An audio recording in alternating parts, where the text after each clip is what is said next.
जय हिंद दोस्तों। तो चलिए आज हम लोग फिर बिहार एसएससी के अंतर्गत मैथमेटिक्स का प्रैक्टिस सेट लगाते हैं और उम्मीद है कि आप भी मेरे साथ प्रैक्टिस सेट को लगाइए और अपनी क्षमता को देखिए।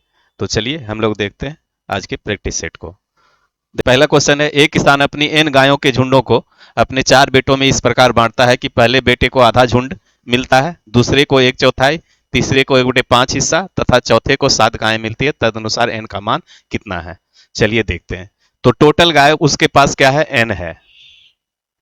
पहले को क्या मिलेगा? तो पहले अपने 4 बेटों में इस प्रकार बांटता है कि पहले बेटे को आधा झुंड मिलता है, तो यानी n/2 मिल गया पहले को। दूसरे को क्या मिलेगा? 1/4 यानी कि n/4 मिलेगा। और तीसरे को 1/5 मिला, तो तीसरे को n/5। और चौथे को क्या मिला? 7 गायें, अर्थात 7 गाय, यानी टोटल यही उसके पास गाय है ना।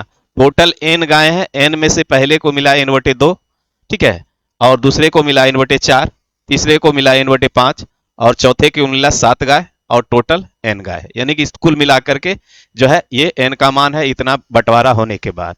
अब चलिए एन का मान निकाल दीजिए। तो हम लोग क्या करते हैं, ये 4, 5, 2 का एलसीएम ले लीजिए। तो क्या हो सकता है? एलसीएम 20 हो जाएगा, है ना। तो ये क्या हो जाएगा? 2 10 20, 10n प्लस 4 5 20, 5n प्लस 5 चौके 20, 4n बटे ये 20। इसको भी ले लीजिए साथ में, तो 140 हो जाएगा हमारा, बराबर n। आइए, ये 10 5 15 4 19n प्लस 140 बराबर 20n, और ये 19n को उधर ले जाएंगे तो n के मान निकल जाएगा आपका 140। अर्थात उसके पास टोटल 140 गायें था और 140 गायें को इस तरह से वो बंटवारा किया था। चलिए, उम्मीद है समझ गए होंगे। ये सभी प्रीवियस ईयर क्वेश्चन 16/2/2015 में पूछे गए क्वेश्चन सभी हमने आज के सेट में लिया है। चलिए अगले क्वेश्चन पे।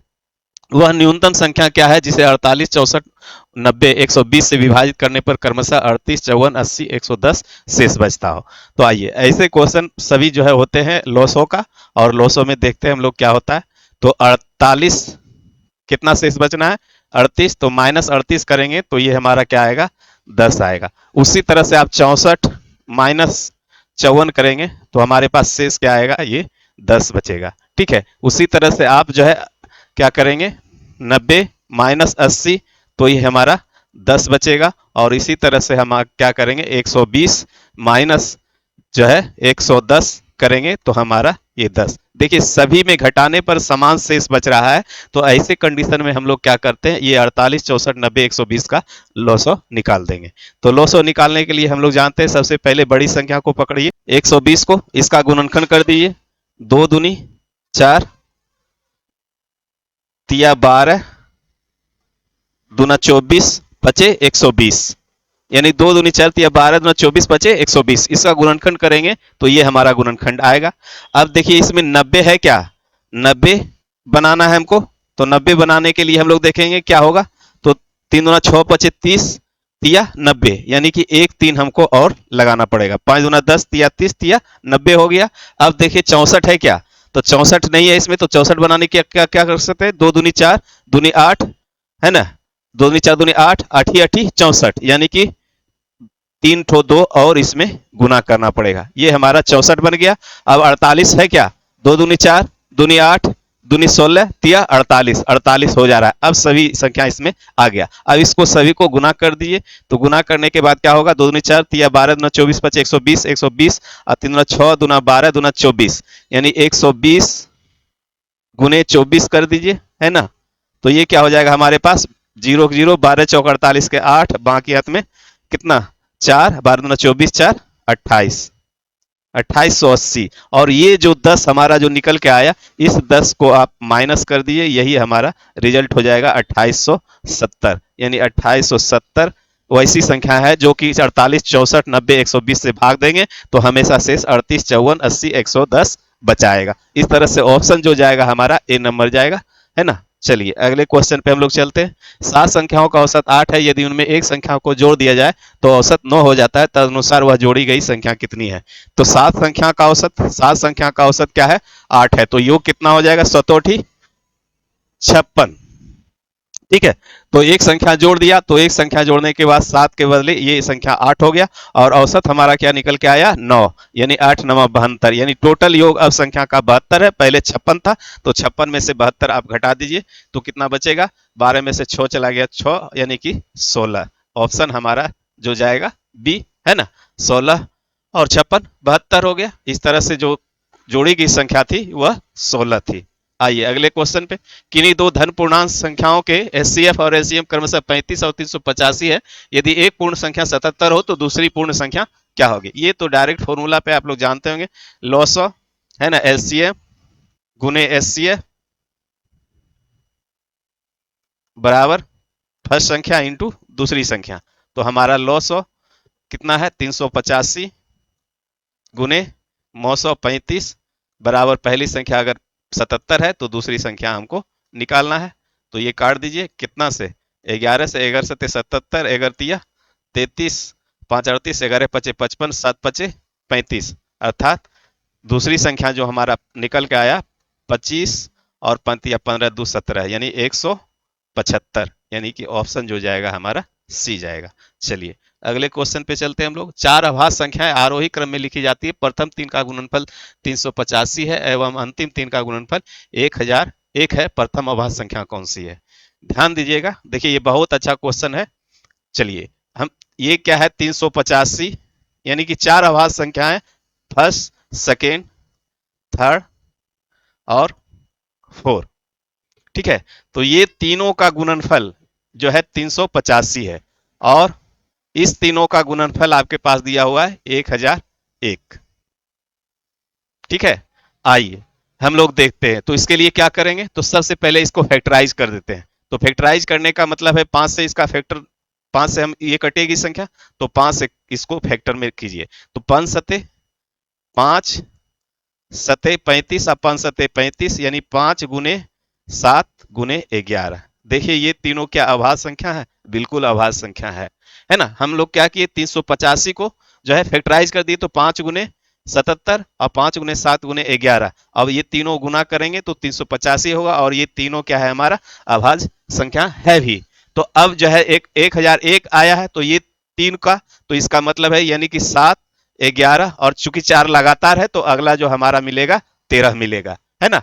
क्वेश्चन कह रहा है प्रथम तीन का गुणनफल इतना है और अंतिम तीन का इतना है। चार अभाज्य संख्याएं आरोही क्रम में यानी बढ़ते क्रम में है।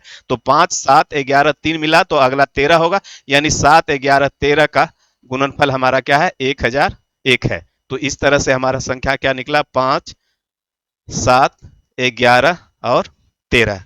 तो पूछा क्या जा रहा है, प्रथम अभाज्य संख्या कौन सी है, तो प्रथम अभाज्य संख्या हमारा 5 है। इस तरह से ऑप्शन जो आपका जाएगा A for achieve your goal. उम्मीद है कि समझ गए। करना कुछ नहीं है, ये 385 का हम लोग फैक्टराइज कर दिए, गुणनखंड कर दिए, तो ये तीनों गुणनखंड हमारा जो मिल गया अभाज्य संख्या का मिल गया। और ऐसे भी जानिए 1001 जो है 7 11 13 से पूर्ण विभाजित होने वाली संख्या होती है। जब भी ऐसी संख्या मिले 1001 1,01,000 इस तरह से, तो वो 7 11 13 से विभाजित होती है। चलिए अगले क्वेश्चन पे आते हैं। बिन 4/5 6/7 2/9 9/11 और 3/8 को उनके मूल्यों के आरोही क्रम में क्रमबद्ध करने पर इनमें से कौन सा भिन्न चौथा आएगा। कहा क्या जा रहा है, 4/5 6/7 2/9 और 9/11 और एक लास्ट है आपका 3/8। ठीक है, और ये सभी भिन्न है, और इस भिन्न को आप आरोही क्रम में यानी कि बढ़ते क्रम में, बढ़ते क्रम का मतलब होता है कि छोटा भिन्न पहले लिखेंगे, उसके बाद उससे बड़ा, उससे बड़ा, यानी आरोही क्रम में सजाना है। तो चौथे नंबर पे क्रमबद्ध करने पर इनमें से कौन सा भिन्न चौथा होगा, यानी चौथे नंबर पर कौन सा भिन्न होगा। तो आइए सबसे पहले देख लेते हैं, ये छोटी संख्या है सभी, है ना, सभी जो है देखिए ये क्या है, वास्तविक भिन्न है। 4/5 है, 6/7 है, 2/9 है, 9/11 है, 3/8 है ना। सभी का हर क्या है, बड़ा है, इसलिए जो है ये वास्तविक भिन्न है। तो इसको हम लोग छोटी संख्या है इसलिए इसको भाग दे करके हम लोग देख लेते हैं। तो 5 40, यानी इसका मान जो आएगा 0.80 आएगा। ठीक है, इसको करते हैं 7 8 56 4 60 7 5 35, है ना, 5 40 7 7 49 0.857। इसको करते हैं 9 दूना 18 2 20 9 दूना 18, यानी 0.22 आएगा। इसको करते हैं 11 7 77, है ना, 11 8 88, 11 8 88 2 11 दूनी 22 बेसी हो जाएगा, 11 क्या 11, और इसको करते हैं 8 तिया 24, 8 चौक 32, यानी कि 0.3, 24 36, 6 8 7 56, 460, यानी कि फिर लग सकता है कितना मरते, 8 चौक 32, 4 मरते। चलिए दो ही अंक लेते हैं, तो दो अंक उठाइए, देखिए 1 2 3 4 5। अब सबसे छोटा भिन्न हमको इसमें नजर आ रहा है, 2/9 0.22 मान है, तो सबसे छोटा आया हमारे पास 2/9। उसके बाद उससे बड़ा 3/8, ठीक है। उसके बाद इस 0.37 से बड़ा, 0.37 से बड़ा 0.80, तो 0.80 का मान 4/5 है ना। उसके बाद 0.81 यानी 9/11। उसके बाद सबसे बड़ा 6/7 है ना, 6/7। इसका मतलब हुआ कि चौथे नंबर पर जो हमारा भिन्न आएगा वो चौथे नंबर पे हमारा भिन्न 9/11 होगा। यानी कि ये सबसे छोटा है, इससे बड़ा ये है, और इससे बड़ा ये है, और इससे बड़ा ये है, और सबसे बड़ा 6/7 है, जो कि हम लोग यहाँ देख भी रहे हैं। तो इस तरह से चौथे नंबर पर जो भिन्न आएगा हमारा 9/11, ऑप्शन जाएगा ए। चलिए उम्मीद है कि समझ गए होंगे। अगले क्वेश्चन पे हम लोग चलते हैं। निम्नलिखित संख्याओं में कौन सी एक संख्या जो है 99 से ठीक ठीक विभाजित होती है। देखिए 99 से यहाँ विभाजित होना है, तो 99 से विभाजित होने का मतलब है कि 9 गुना 11, यानी जो संख्या 9 से विभाजित होगा वो 99 से भी विभाजित होगा, या 11 से विभाजित होगा तो वो 99 से भी विभाजित होगा। तो सबसे पहले 9 का नियम क्या है, तो अंकों का योग जो है 9 से विभाजित होना चाहिए। तो आइए देखते हैं, 4 2 6, 7 6 13, 13 6 19, 19 7 25, ये तो हमारा विभाजित नहीं होगा 9 से, है ना। 2 1 3, 1 4, 8 4 12, 12 7 19, यानी ये भी विभाजित नहीं होगा। 3 1 4, 7 4 11, 11 8 19, 1 20, ये भी 9 से विभाजित नहीं होगा। तो ये लास्ट अब तो होना ही होना है, तो ये क्या होगा, 5 3 8, 6 14, 14 5 19, 19 8 27, 27 जो कि 9 से विभाजित है, इसलिए ये हमारा ऑप्शन डी चला जाएगा। अब 11 से भी देखेंगे तो 11 से भी विभाजित होगा, तो क्या होगा, 5 3 8, सॉरी 6 5 11 8 19, और 5 3 8, 19 माइनस 8 बराबर 11, जो कि 11 से विभाजित होगा। 11 से विभाजित होने का नियम क्या है, सम स्थानों के अंकों का योग और घटाव विषम स्थानों के अंकों का योग। अगर 0 हो घटाव में तो भी जो है वो संख्या 11 से विभाजित होगा, या 11 का मल्टीपुल आए यानी 11 का गुना जाए तो भी वो 11 से विभाजित होगा। तो इस तरह से ऑप्शन जो हमारा जाएगा वो डी जाएगा। चलिए अगले क्वेश्चन पे हम लोग चलते हैं। यदि 12 पुरुष अथवा 18 महिलाएं एक खेत की कटाई 14 दिनों में पूरी कर सकते हो, तो उसी गति से काम करते हुए 8 पुरुष तथा 16 महिलाएं उसी खेत की कटाई कितने दिनों में पूरी कर सकेंगे। ये एमडीएच पे है, मैन डे आवर पे लगा दीजिए 12 पुरुष अथवा 18 महिला, यानी कह रहा है कि 12 पुरुष अथवा, तो 12 मैन अथवा, यानी कि ये 12 मैन बराबर कितना है, 18 वोमेन, ठीक है। अर्थात मैन वटे वोमेन हम कर दें तो क्या हो जाएगा, 18/12। इसको काट दीजिए, 6 दूना 12, 6 तिया 18, यानी 3:2 के अनुपात में ये हमारा मैन और वोमेन आ गया। अब चलिए हम लोग क्या करते हैं, तो 12 पुरुष से करवा लेते हैं काम। तो 12 मैन कितने दिनों में, 14 दिनों में कर रहा है ना, बराबर क्या कर रहा है, 8 पुरुष तथा 16 महिलाएं, तो 8 मैन प्लस 16 वोमेन कितने दिनों में करेगा, मान लिया x दिन में। अब क्या करेंगे, तो मैन m का मान 3 और w का मान 2, तो m का मान यहाँ पे 3 रख दीजिए, गुना 14 बराबर 8 मैन, तो 8 गुने 3 प्लस 16 वोमेन का मान 2 गुने x। आइए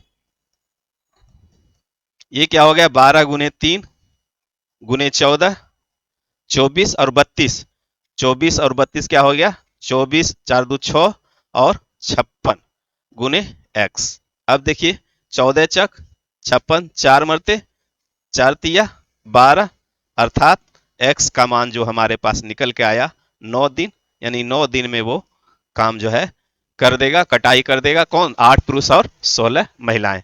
तो इस तरह से हमारा ऑप्शन जो जाएगा ए नंबर, यानी कि 9 दिन। यहाँ पे चीजें समझ गए होंगे, हम लोग रेशियो में बदल दिए मैन और वोमेन का, और मैन के जगह पे जितना रेशियो का मान था उतना हम लोग लगा दिए, और इस तरह से हम लोग निकाल लिए। चलिए ये सब कैलकुलेशन का भाग है, ये हम जो है यहाँ लिख करके दिखाए, आप मन में भी इतना दूर कर सकते हैं, ये खत्म कर सकते हैं। चलिए आगे आइए, एक बर्तन में ए तथा बी द्रवों का मिश्रण 4:1 के अनुपात में है। यदि उस मिश्रण में से 10 लीटर निकालकर उसके स्थान पर उतनी ही मात्रा में द्रव भी मिला दिया जाए तो अब मिश्रण का अनुपात इतना हो जाता है। तदनुसार बर्तन के आरंभिक मिश्रण में द्रव की मात्रा कितनी थी। आइए इसको देखते हैं। तो क्या है, 4:1 एक है ना। और उसमें क्या कहता है, तो 10 लीटर निकालकर उसके स्थान पर उतनी ही मात्रा में द्रव बी मिला दिया जाता है। तो ये क्या है, ए और बी है ना। तो ए का मान 4/5 हो गया, और 10 लीटर में निकालेंगे तो ये कितना निकलेगा, 5 दूनी 10, यानी 8 लीटर निकलेगा ये, है ना। और बी क्या निकलेगा, तो बी निकलेगा आपका A×2, अर्थात 2 लीटर निकलेगा।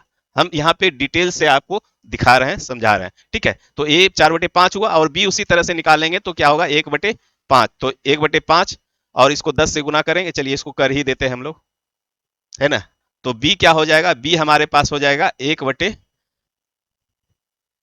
अगुने 10, 5 दूनी 10, अर्थात 2 लीटर निकलेगा।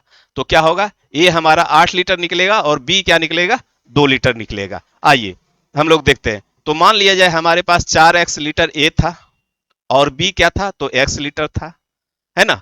अब जो है 4x लीटर में से 10 लीटर निकालने हैं, तो 8 लीटर हमारा क्या निकलेगा, ए द्रव निकलेगा, क्योंकि मिश्रण को हम निकाल रहे हैं, समझ रहे हैं ना। ये हम लोग क्या निकाल रहे हैं, यहाँ पे ए और बी जो दो मिश्रण है, इसको दोनों मिश्रण को 10 लीटर निकालेंगे। तो मिश्रण क्या है, 4:1 के रेशियो में है, तो उसी रेशियो में से द्रव निकलेगा, जो अधिक रहेगा वो अधिक निकलेगा, और जो कम है वो कम निकलेगा। तो अधिक कौन है, ए है, तो ए अधिक निकलेगा, और बी क्या है, कम है, तो वो कम निकलेगा, दोनों साथ ही निकलेगा। ध्यान दीजिएगा, तो 4x लीटर ये था, तो 4x लीटर में से 8 लीटर ये निकल जाएगा, और फिर ये क्या निकलेगा, ये हमारा 2 लीटर निकलेगा, है ना।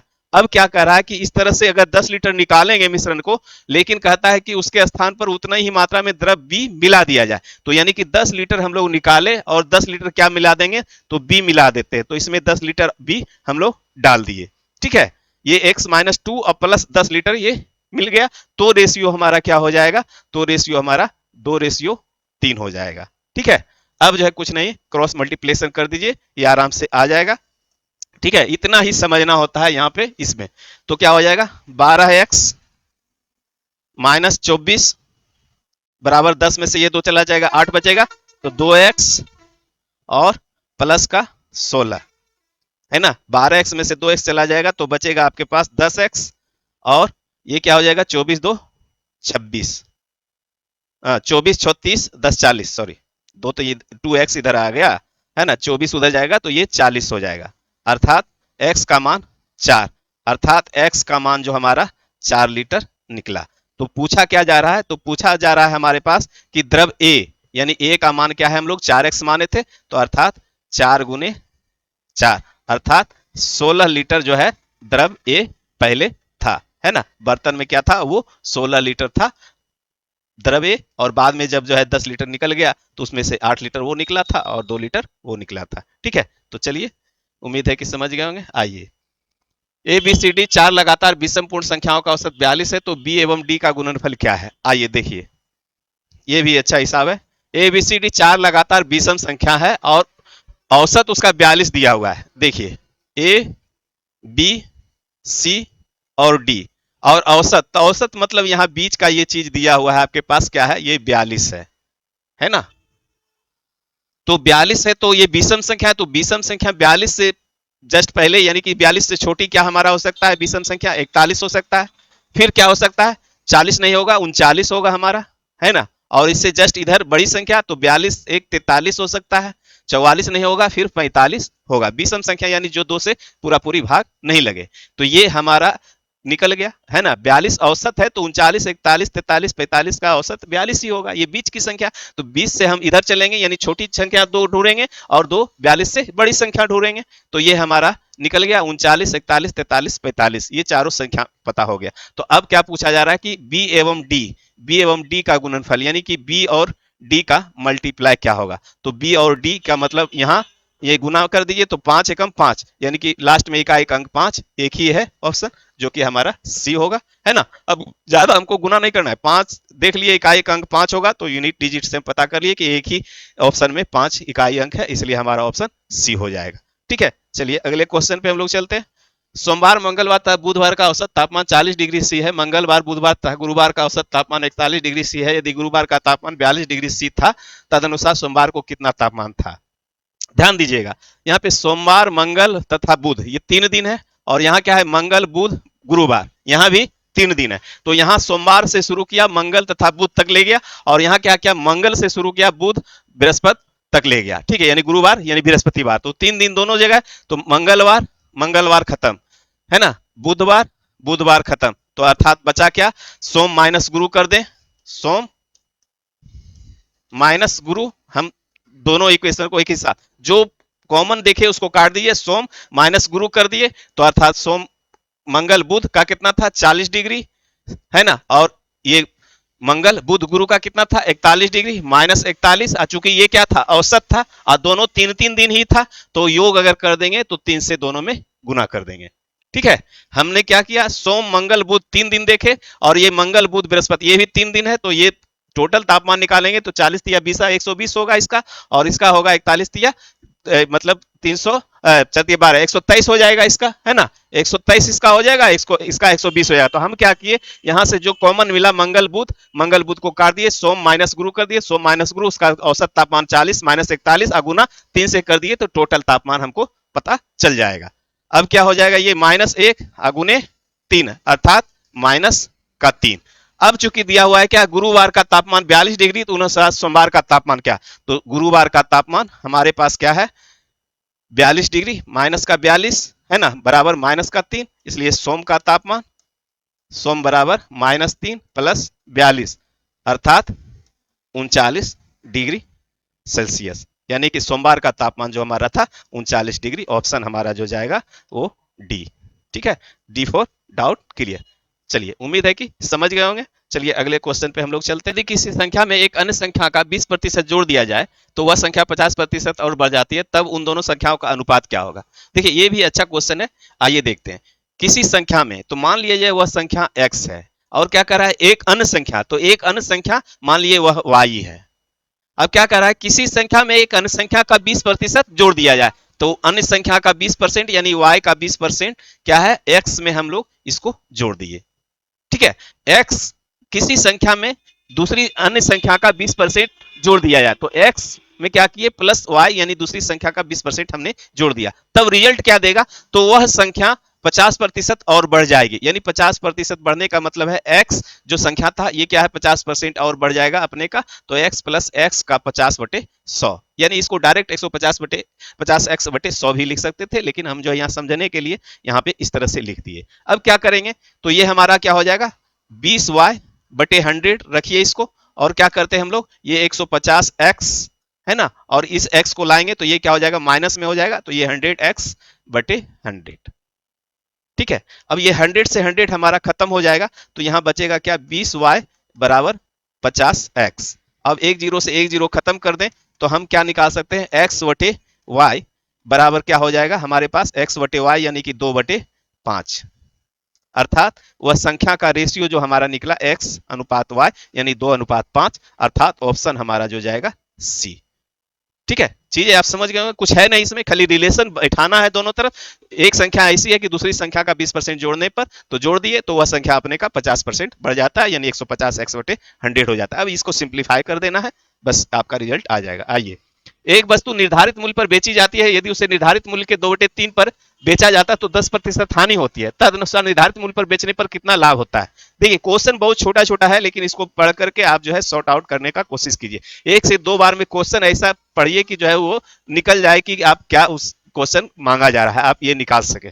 चलिए देखते हैं, एक वस्तु निर्धारित मूल्य पर बेची जाती है, यदि उसे निर्धारित मूल्य के 2/3 पर बेचा जाता है ना, तो 10% हानि होते। मान लिया जाए उसका, देखिए यहाँ पे 2/3 मूल्य है, तो ये मान भी लेंगे या नहीं भी मानेंगे तो भी, ये क्या है, मूल कीमत है, और ये बेचा क्या जा रहा है, 2/3 पे, तो यानी 3 रुपये का 2/3 में बेचा जाएगा, तो वो क्या होगा, 10% हानि होगा, है ना।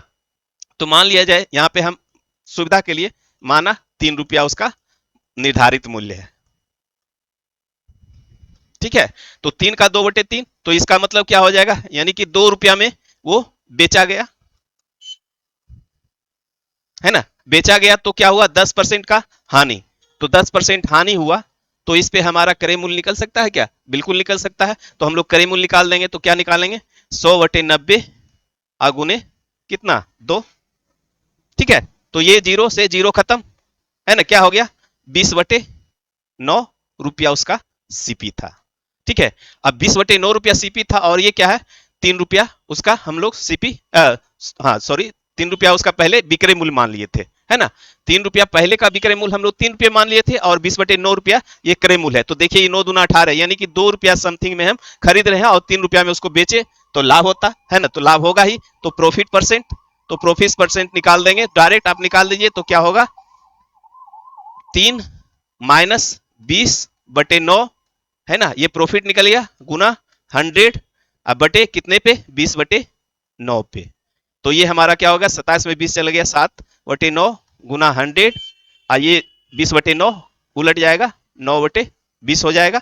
अब देखिए 9 से 9 खत्म, 20 बचे 100, यानी कि हमारा क्या हो गया, अगर उसको निर्धारित मूल्य पे बेचते तो 35% का हमारे पास लाभ होता है ना।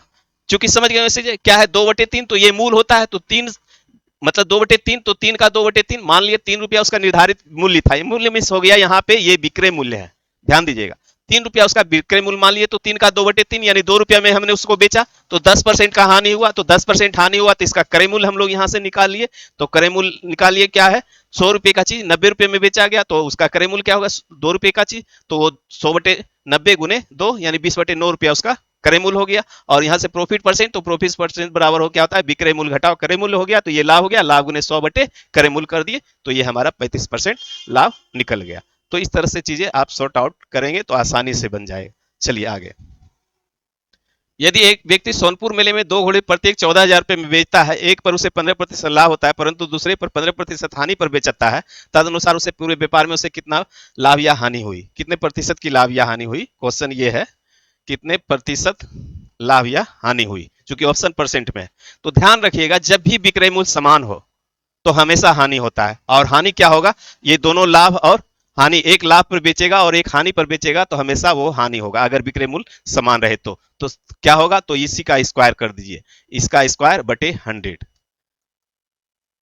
225/100 अर्थात 2.25% का हमेशा हानि होता है जब विक्रय मूल्य समान हो और दोनों को सेम परसेंट लाभ या हानि पे बेचा जाए, है ना। एक लाभ को बेचेगा और एक हानि पर बेचेगा और विक्रय मूल्य समान रहेगा और दोनों का आंकिक मान दोनों का समान रहे तो ये उसका हमेशा हानि होगा और हानि हमेशा यही होगा।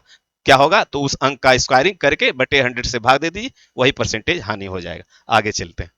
यदि ए का वेतन बी से 25% कम है तो बी का वेतन ए से कितने अधिक है। चलिए हम लोग देख लेते हैं। ए क्या है, बी से 25% कम है, तो बी अगर 100 है तो ए क्या हो जाएगा, ये हमारा 75 हो जाएगा, है ना। 25 या 75, 25 चौके 3/4 में। तो पूछा जा रहा है कि ए से कितना अधिक है, तो ए से कितना अधिक है, किसका वेतन, बी का, तो बी कितना अधिक है, 4 - 3, एक अधिक है, तो किससे, ए से, कंपेरिजन ए से किया जा रहा है गुना 100 अर्थात 1/3 गुना 100, इसका मान होता है 33.1/3% अर्थात ऑप्शन आपका डी। चलिए अगले क्वेश्चन पे चलते हैं हम लोग। यदि कक्षा में 32 लड़कियां हैं और लड़कियों वो लड़कों का अनुपात 16:9 है, तब कक्षा में कितनी प्रतिशत लड़कियां हैं। देखिए छोटा छोटा क्वेश्चन है लेकिन क्वेश्चन में सब कुछ ना कुछ लगा हुआ है, इसलिए आप आसानी से जो है उसको बढ़िया से पढ़ेंगे तो आसानी से सॉर्ट आउट करेंगे, अगर बढ़िया से नहीं पढ़ेंगे तो जो है आपको दिक्कत होगा। चलिए यहाँ पे देखिए क्या कहता है, यदि कक्षा में 32 लड़कियां और लड़कियों और लड़कों का अनुपात 16:9 है, तब कक्षा में कितनी प्रतिशत लड़कियां हैं। आइए, लड़कियां एवं लड़कों यानी गर्ल और बॉय का रेशियो आपके पास 16:9 दिया हुआ है और कक्षा में 32 लड़कियां यानी 16 का मान क्या है, 32 है, तो 9 का मान यानी दोगुना, तो ये 18 हो गया, है ना। 16 कितना, 2 गुना 32, तो 9 का 2 गुना 18 यानी 32 8 40 10 50 यानी टोटल हमारा कक्षा में कितना है, 50 लड़के एवं लड़कियां हैं। तो पूछा कि क्या जा रहा है, कक्षा में कितनी प्रतिशत लड़कियां हैं, तो लड़कियां का प्रतिशत यानी 32 कितने में, 50 में 32, तो 100 में कितना, ये निकाल दीजिए अर्थात 64%, यानी हमारे लड़कियों का जो प्रतिशत है 64%, ऑप्शन हमारा जो जाएगा वो सी। चलिए अगले क्वेश्चन पे हम लोग चलते हैं।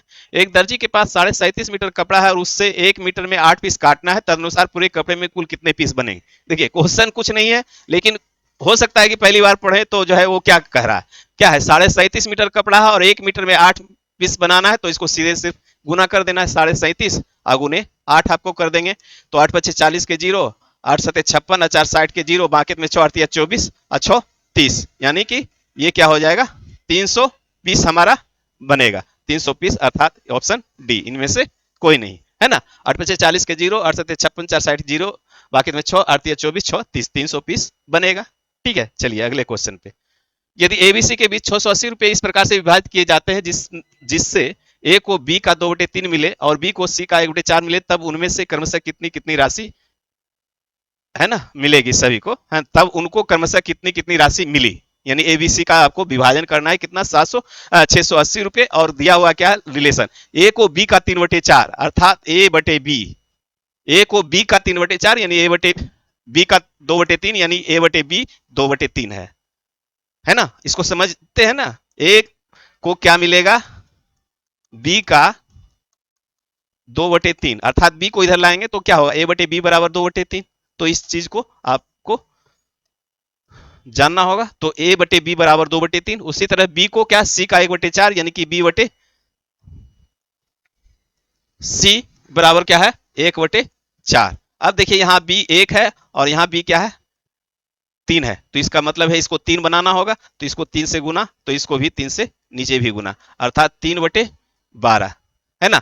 ए 2 हो गया, बी का मान हमारा 3 हो गया और सी का मान हमारे पास 12 निकल के चला आया। ठीक है, यानी ए 2 3 12 यानी ए अनुपात बी अनुपात सी अनुपात क्या हो गया। चलिए एक बार लिख ही देते हैं, ए बी और सी का रेशियो हमारे पास 2 3 और क्या निकल के आया 12। हालांकि ये लिखना जरूरी नहीं था, है ना। 12 3 15 2 17 यानी 17 बराबर 680, 17 बराबर 680, तो 1 बराबर 17 चौके 68 यानी 40 है ना। रेशियो 17 का मान 680 तो 1 का मान 40, तो 40 दूना 80, पहला ऑप्शन नहीं होगा, दूसरा ऑप्शन बी जो है 80, ए का हिस्सा 80, बी का हिस्सा 40 या 20 से 120 और सी का हिस्सा 12 चौक 48 480 यानी ऑप्शन आपका जो जाएगा be for best of luck. चलिए, 3 कार की गति का अनुपात 2:3:4 है, तदनुसार उन तीनों कारों द्वारा समान दूरी तय करने में समय का अनुपात कितना है ना। आइए, तो गति मतलब चाल, चाल का रेशियो आपका फर्स्ट सेकेंड थर्ड 3 कार का दिया हुआ है, क्या है 2:3:4, 2 3 4 के रेशियो में दिया हुआ है। तो आप लोग जानते हैं चाल का उल्टा क्या होता है, समय, अर्थात 1/2, 1/3 और 1/4, 4 3 2 का एलसीएम 12, तो 12 से सभी में गुना कर देंगे, तो 2 छक 12, 3 चौक 12, 4 तिया 12 यानी 6 4 3, ऑप्शन आपका जो जाएगा डी फॉर डाउट क्लियर। आइए अगले क्वेश्चन पे। ये कार्य पूरा करने में 20 से 50% अधिक समय लेता है। यदि दोनों एक साथ कार्य करते हैं तो उन्हें कार्य पूरा करने में 18 दिन लेते हैं। तदनुसार यदि बी अकेले ही कार्य करे तो कितने दिनों में कार्य पूरा होगा। आइए, ए और बी, तो बी से 50% अधिक समय कौन लेता है, ए। तो ए अगर 100% लेगा तो बी क्या लेगा 150%, है ना। यानी ये क्या निकल रहा है समय, ध्यान दीजिएगा, अर्थात इसको अगर हम लोग जो है कन्वर्ट कर लें 50 या 150 50 दूनी 100 यानी 3:2, यानी समय का जो रेशियो निकल के आया ए और बी का 3:2, यानी कि ए 3 घंटे में काम कर सकता है, उसी काम को बी 2 घंटे में काम कर सकता है। अगर क्षमता का देखें तो इसी का जस्ट उल्टा क्षमता बनता है, क्या बनता है तो 2:3, यानी ए का क्षमता 2 है और बी का क्षमता कितना है 3 है। अगर दोनों की क्षमता मिला दें तो हमारे पास क्या आ जाएगा 5, और कितने दिनों में ये काम समाप्त कर रहा है दोनों मिलकर के 18 दिनों में, यानी 8 गुने 18 कर दें तो ये हमारा क्या हो गया 90 काम, है ना। दोनों मिलके हमारे पास क्या कर रहा है 90 काम कर रहा है।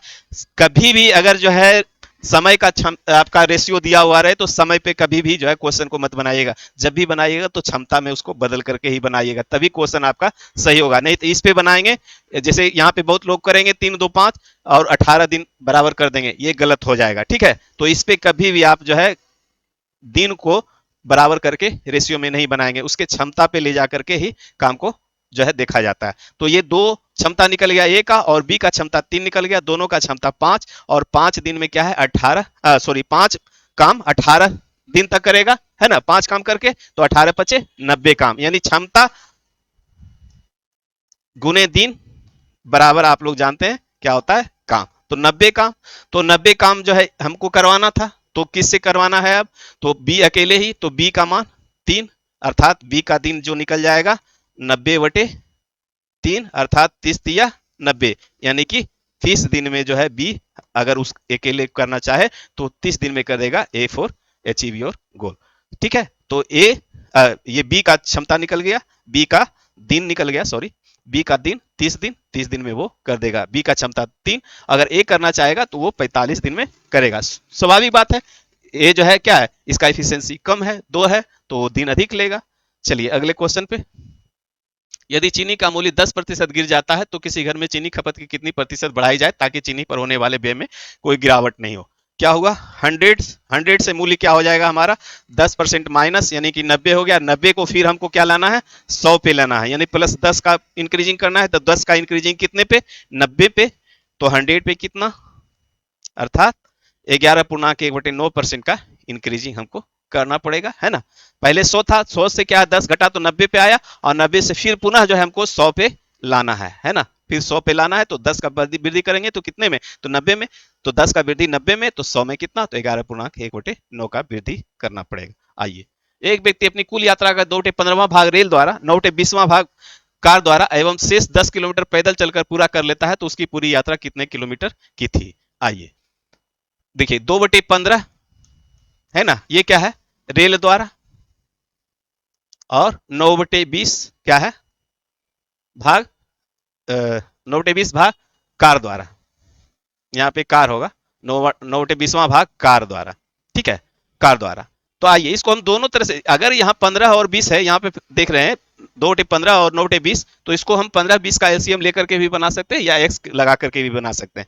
तो आइए चलिए हम लोग सबसे पहले देख लेते हैं एक्स लगा करके। टोटल मान लिया x किलोमीटर वो चलता है, तो क्या होगा 2x/15, और ये 9x/20 चला, है ना, और शेष 10 किलोमीटर पैदल चला, तो शेष यानी ये दोनों जोड़ करके, अगर x किलोमीटर टोटल है तो ये दोनों जोड़ करके, और x में ये दोनों घट जाएगा जुड़ करके, तो क्या निकल जाएगा हमारा 10 किलोमीटर शेष पैदल निकल जाएगा, है ना। यानी टोटल x किलोमीटर चले, और जो है रेल से 2/x/15 चले और 9x/20 चले, कार से दोनों को जोड़ करके और x में घटा दें तो 10 किलोमीटर हमारा शेष पैदल निकल जाएगा। चलिए 15-20 का एलसीएम अगर ले लेंगे तो हमारे पास क्या आ जाएगा, 60 आ जाएगा, तो 60x, चलिए इसको देख लेते हैं, 60x और 15×4 = 60 यानी 8x, है ना, और ये क्या 20×60 यानी 27x बटे ये 60 बराबर 10। आइए 60x और ये 8×7 = 15 के 5 यानी 35x बटे 60 बराबर 10। अब आगे इसको कर दीजिए, तो क्या 35×5 = 40, 20 60, है ना, यानी कि 25x बटे 60 बराबर 10। हम एक एक स्टेप आपको बता दे रहे हैं, है ना, इतना करने की जरूरत नहीं है।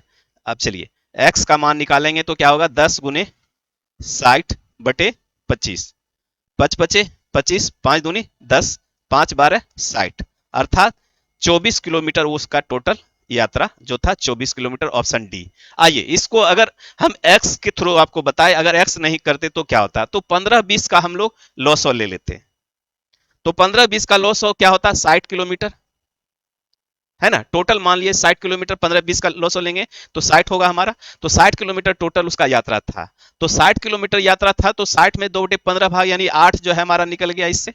60 का 2/15 निकालेंगे तो क्या हो जाएगा, 15×4 = 60, 4 दूनी 8 किलोमीटर इससे क्या, रेल से, और 20×60 यानी 27 किलोमीटर हमारा क्या निकल गया, ये जो कार से निकल गया, तो ये कितना हो गया 35 किलोमीटर, और 60 में से 35 अगर निकाल देंगे तो हमारे पास क्या बचेगा, 60 में से 35 निकाल देंगे तो 35×5 = 40, 20 60 यानी 25, है ना, और यही 25 का मान जो दिया हुआ है 10 किलोमीटर के बराबर, यानी 25 किलोमीटर जो मान दिया हुआ है 10 के बराबर, है ना। तो 25 अगर 10 के बराबर है तो हमारे पास क्या चाहिए, 60 के बराबर, यानी 60 मान चुके थे, तो 60 के बराबर क्या होगा, तो 10 × क्या हो जाएगा 60 अब बटे 25, बचे 25, 5 दूनी 10, अब 5 12 60, 12 दूना 24 किलोमीटर।